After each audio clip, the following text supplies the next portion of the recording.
ƴeewen holko mofti e o gorko mo beeli jowiti e mum. Ceerno Aliou Thiam adi yaɓɓude ndondi duɗal ko e nder galle bam makko puɗɗiɗo e jungo mum manago ngo didande mo alkulal ba ɗo wuro Sogi ɗo. Allah ceniɗo o noon hokkimo himme mawɗe e jangde nde. O ala ñaam, o ala yar, hakke alliyankagal makko no doldoniri e makko. Haqqille makko yowiti tan ko e alluwal ngal ha ɗum ɗeɓi hondemo. Nde sehil bam makko goto sirifajo e galleji Sirif Mohammed El Mokhtar to Kayi Mali leydi Mali hono Jafar Haydara yimo e oɗo sifa wi Ceerno Demba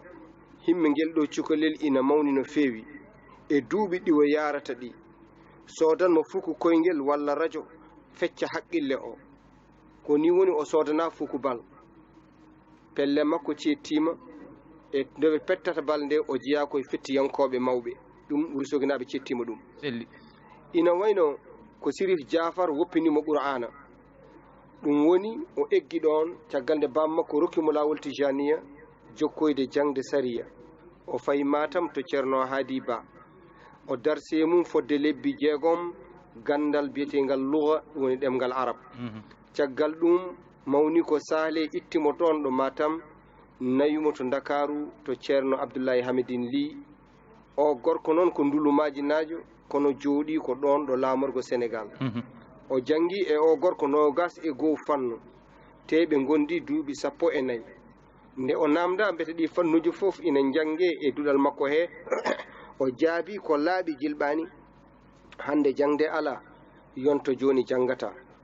mo witti Ceerno ma ƴewti fannuji makko ma o ɓuri yananede peɗɗitogol o kalifa ina jiya e fannuji makko tafsirul Qur'ana facciro deftere Qur'ana nde ina jeeya hen 2 albadi'u ko gandal lelgo kelme ina jeeya hen 3 al istiqaq ko silo kelme ina jeeya hen 4 suufiyankagal ɗum woni tasawuf ina jeeya hen 5 annahu ɗum woni celluka ɗemgal arab ina jeeya hen 6 al ahadis ɗum woni dendagal konnguli jewte nelaɗo Allah sallallahu alaihi wasallam 7 ina jeeya hen mustalahul hadis ɗum woni fannu kiɓinugol manaji kelmeje kutoraɗe e nder hadisaji ɗi 8 almunazaratu ɗum woni gandal patugal e gooɓe jiile woni gostodiral haqqillaji gostodiral miijo 9 usulul fiqhi ɗum woni lasli gandal fiqhu woni gandal sariya 10 woni fiqhu woni dendagal ñawoje sariya 11 ko ilmun nafsi woni fannu jowitiɗo e andude neɗɗo e sifaji mum nderiyiji jikkuji donaɗi e jikkuji jiggaɗi paggitaɗi 12 ko ilmu ɗibbi ko gandal safaruji e sifaji mumen 13 ko attawlid ko gandal toɗɗingal jibinirgol 14 ko ashiru ko jimi shuara uyen e ɓetgoji baytiji ɗi helde baytiji ɗi 15 ko ilmul maani ko gandal joytingal e piroje kelme e mbadiji mumen ɓuri huftidinde timmude e huftidinde 16 ko al-lugha ɗum woni kelmeje ɗemgal arab 17 ko al-bayan ko ñeññugol haala fof ko ɗemgal arab 18 ko ilmu sirri ɗum woni gandal lasrari 19 ko asira ko dendagal gurdam nelaɗo Allah sallallahu alaihi wasallam gila o suwa jibinede gila omo woni annore hande o jibina hande o rutti e joomi ko nogas ko almanɗe koko fate juɓɓugol miijo juɓɓugol haala nogas e goho ko asarfu ko pirlutugol golle e nder zamanuji walla lelgo bindol pirlutugol bindi ina wayno ko ɗin woni nogas e goho fannu mo Ceerno Aliou Thiam jangi joni noon Ceerno ha Bansa holno Ceerno yaari Bansa caggal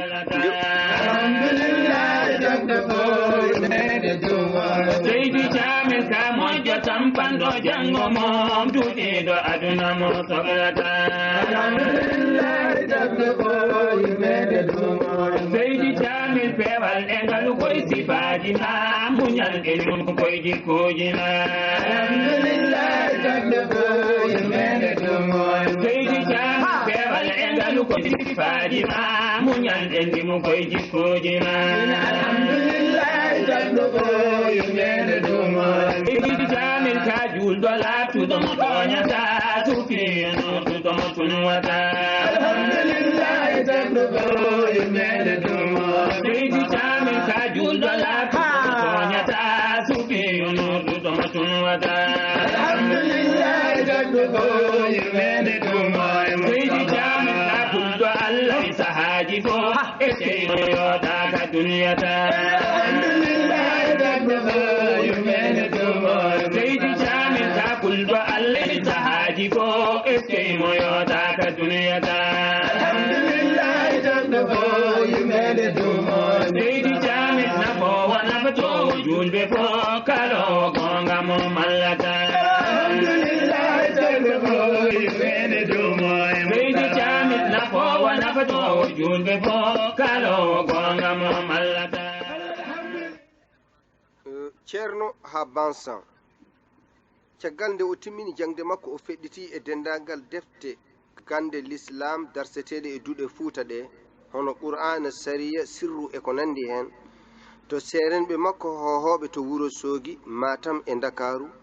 o weydi e joomi ko duuɓi 10 caggal nde bammakko rutti e joomum e majji o takkani Allah o gatti so wona janginde ala ko sohlirta goɗɗum o faaletake yiiloyade jawdi o himmirta so wona ko ina sembina mo faade Allah mo jettode godani o kame heblude jogorɓe janggo huufoyde ɗe golle mantiniɗe nde wonno omo heeɓi famamuya e yananede ko ligganade Allah tan waɗi gartam woni kadi coktirde aduna e laakara hono no joom baɗe bawɗe o wirini inna allaha la yudi'u ajra al muhsinin Allah yebota ko jobdi ɓen moƴƴinɓe ko ɗum saabi kala mo ɓarni e almuɓe makko o wasito ɗum ko yo jangin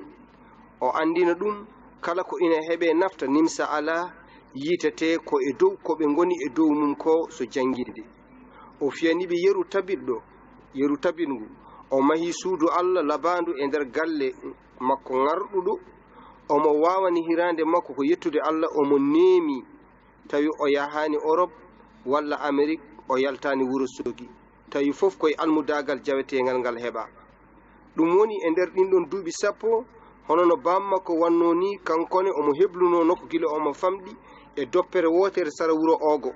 ɗo omo teela saha fof omo gundodira e joom makko tawi koye deejere sato e kiɓinugol timmugol nde doppere en mbi omo rewa hen gila omo famɗi omo rewa hen Allah gila omo famɗi ko ɓoyde rewde Allah kanko Ceerno Aliou o naati kalwa balɗe 4 kala jofde altine aljuma e nder hen ina feeñana gorko mo Tiwawon hono Alhaji Malick Sy weli yo Allah e dow mum omo woori ni ha jamma mo jogori yaltude kalwa makko o Ceerno Boubacar Diallo to Bansan feeñanimo o andi tigi o gorko woni mo o yiiti ko ɗaɓɓitno o felliti wadde siyaha ko jirlogol allayankewol lebbi 6 hakkunde Dakar e Kirira leydi Mali o yoɓaki ndiyam o yoɓaki ñamde nde o hati jen hen fof Allah e kattanɗe mum sohlitinamo omo yaara ko ɓuri hewde jamma jonde ala lelde wooda ɗo nangue fuɗimo fof kala ɗo yaranno o decca o fofto ha hiira kadi o hirda ɗum ina jogui maana ko ƴewtade mbete fittandu ndu ɓendi e Allah mbete tawhidu o ina tabiti ko ni woni o jokki lawol hawa are e nokku no wiye Ñokkolokoba eɗen gandi Ñokkolokoba ko nokku baroɗe sanga Allah sara woni takkusan o wali ɗon jammaji 3 kono ma mbiya ko kullel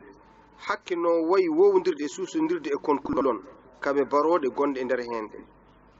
o jokki lawol e fibde janggoyde Qur'ana to leydi Sahal nder Mauritanie ha o ari e saare wotere hono Gossas e nder Saloum hakkude Bakke e Kaolack o jippi e galle goto o rokka hen suudu ndeke kangado taƴƴo ɓoggi mum wari neɗɗo daɗi riddoɓe ɗum tawimo e nder suudu he ɓe mbaldi ɗon ha wendogo kangado furti yalti nden ɓe jiimo omo doga yimɓeɓe jii o kangado no doga ɓe dogani suudu ndu ɓe tawi ceerno ina jooɗi ina jogui kursu mum huccide funnague ɓe namdimo so ɗo o waaji waali so waɗanimo hay batte o jaaɓiɓe o ko jiyaɗo Allah tan toppiti ko haaju mum no toppitorimi mo am o ni ko ni woni o jokki lawol ha o naati e ɓundu o ari e wuro fadduɓe ɓen ina gandira wahlade gonta pobbi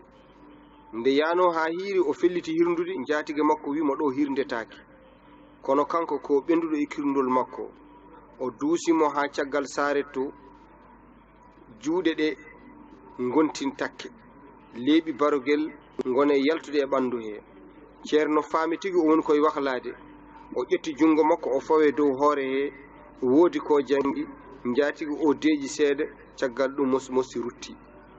caamel yawti ha natirde leydi maali o hawli ɗon e mawɗo gooto mo anda sabu innitaki kono o sikki ko alhaji Oumar Tall Cheikh Oumar Tall wimo yo rutto ko yiiloyto ko inana fadimo caggal inana fadimo galle koye ummorade tigi e ɗe golle duumiɗe e ɗi kalwaji jettiɗi e ɗi riyeduji timmuɗi e dewe Allah celluɗi panditaɗi e mumen jopanede ceerno makko jogorɗo jang